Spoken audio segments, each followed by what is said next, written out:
You've probably seen these children's rods at the mall, but have you ever wondered if they actually work? Like on a decent sized fish? Will the rod snap? Does the reel have a drag system? Will it even last long enough to find out?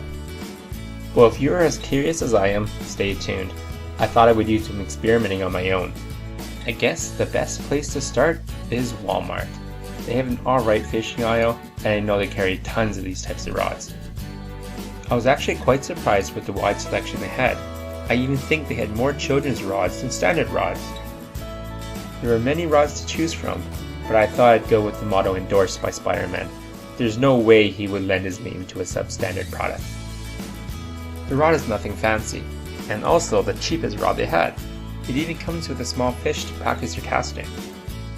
So let's get started. So here's me on the first try of the rod. Bro.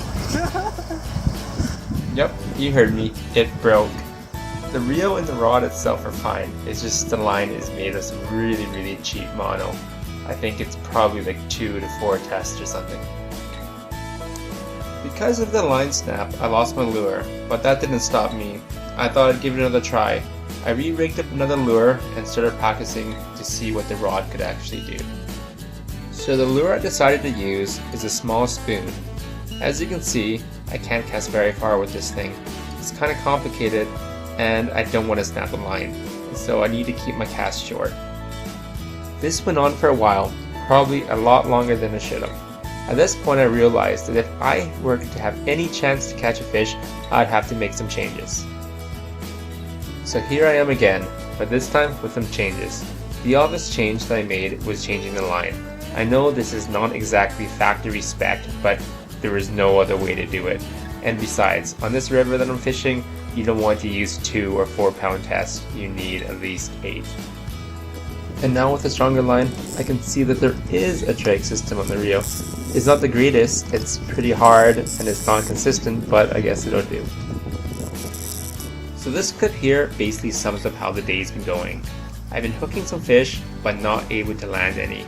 There is no gear ratio in the reel, and the rod does not provide nearly enough leverage to fight a fish. Time to change up the tactics. The reel is basically useless to me. I can't spin it fast enough to put any pressure, and the rod is just too short, there is no leverage. The next step now is to jump on the boat. Hopefully the movement of the boat will compensate for the rod and the reel.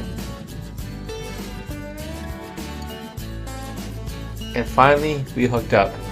I'm dragging this fish out of the pool, but sadly the reel is just too loose. There is no configurable drag, so I'm spinning my hand as fast as I can and it's doing nothing. Luckily the fish is close at this point and I can just reach over and grab the line.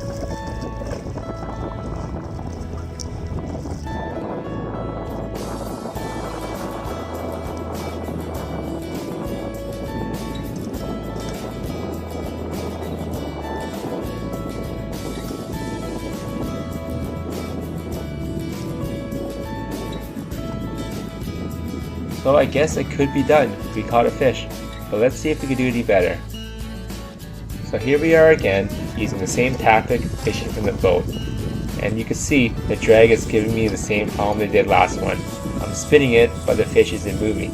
Luckily for us, the fish isn't going far and not running, so we have a really good chance of landing this one.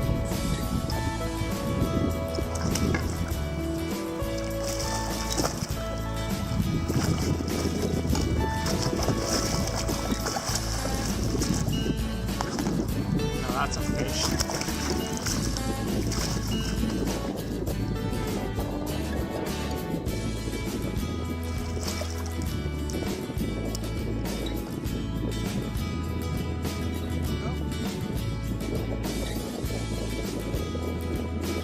So I guess the verdict is in, and the fishing rod does work. Is it enjoyable to fish with? I would say no. Is it difficult to fish with? I would say very. And would I ever use this fishing rod again? I would say never. So it's good to know that if you're ever in a bind and you have a fishing rod of this sort laying around, it can be done. You'll just have to make some major adjustments. And that concludes the video. I hope you found it entertaining, and once again, thanks for watching.